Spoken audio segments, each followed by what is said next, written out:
Hey guys, unfortunately I have to cancel how to properly unbox a Monster Jam Truck V2 because I lost some of the footage and I can't really refilm it. I can show you the aftermath.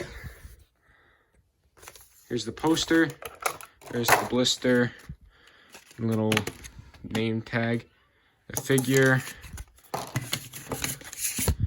the card, the truck. So I have one clip, which luckily it's saved because it's probably one of the best clips in history, which I will now show you. All right, we almost got it.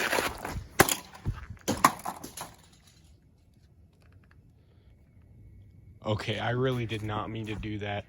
Where's the truck?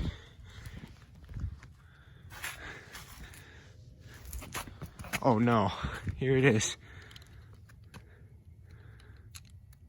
All right, it looks to be okay. All right, so basically, once again, this video is a joke. And if you don't know what just happened, the truck hit the top of the car and fell. I don't think it sustained any damage, though.